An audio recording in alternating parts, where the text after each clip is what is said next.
po natin ngayon guys ay magpapakain po tayo ng mga itik. At ito yung ginagawa ko palagi para makatipid sa pagpakain ng itik. Ito, nasa likod ko. Yung ginagamit ko sa pagpapakain ng itik para makatipid. Guys, ito, marami naman siguro to sa inyo. Okay. Ang ginagawa ko lang dito, inigiling ko dito sa ito, front strider ko. Ito yung strider ko. Ginawa ko lang to, parang yung may ano dito, may yung sa pump, yung ano ng pump, makina ng pump, tapos nilagyan ko ng para ano sa loob. Ito yung gagamitin natin para sa pag-shred ng mga dahon. At ito yung ipapakain natin sa mga itik guys, para makatipid tayo. Sige, tignan natin. Okay, gagawin natin guys. Unang gagawin natin is yung mga dahon na naman natin na dahon guys.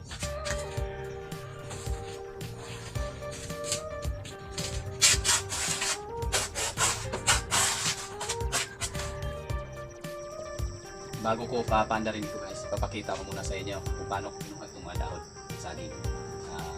Tingnan natin kung paano ko kinuha. Yan yung mga puno guys na kinunan ko. Wala na mga dahon. Yan, wala na mga dahon. Yung iba, nandun sa baba. Yung iba mga ano, yung iba naman nandun sa kapitbahay. Kaya yan guys, yung mga ebidensya. Yung ginagawa ko talaga ito palagi guys. Yan, andyan pa guys, yung mga nagawa ko na, yung mga tinapon kong mga ano, napakarami na yan. Marami pa yan sa ibang lugar. Pero yan guys, diyan tayo kumukuha ng pampatipid ng pagkain ng itik.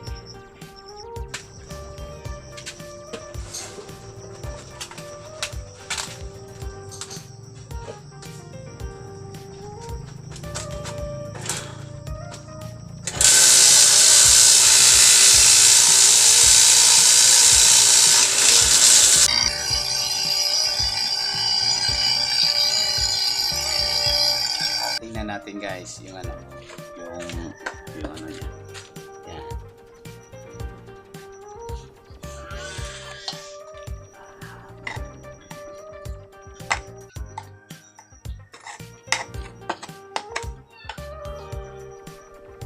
Ibabalik natin itong konti.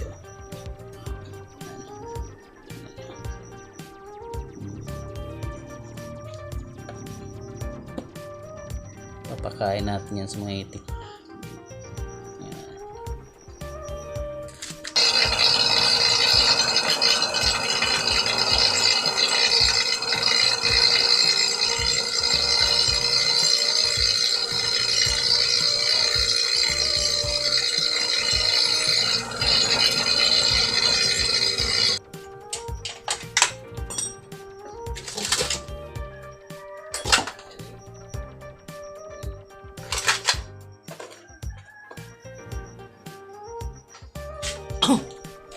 Haluan lang natin to ng darak. Kaso wala akong darak sa ngayon, pero kadalasan yung nagamit ko dito is darak. Wala akong darak kaya pullard na lang ang ating halo dito. Haluan natin ng darak. Hindi pala, pullard pala yung halo natin. Halo natin to guys.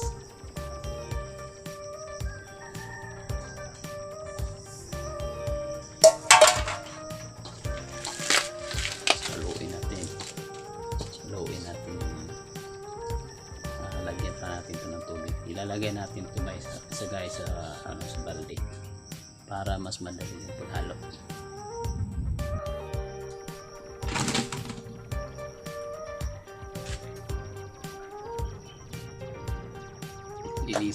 Linisan muna natin itong balde guys. Tubig pa lang kahapon gabi ito eh.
Papakain na natin to guys sa mga itik natin.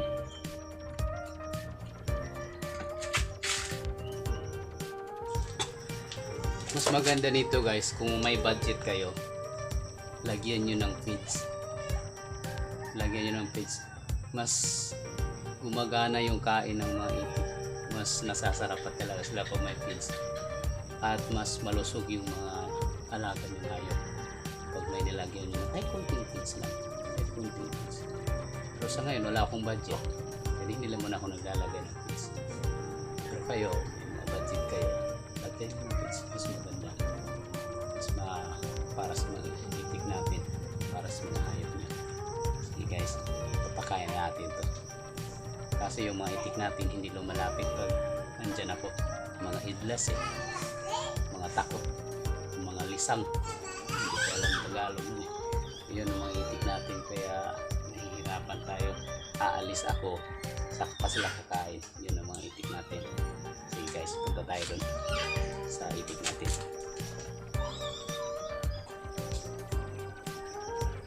Yeah.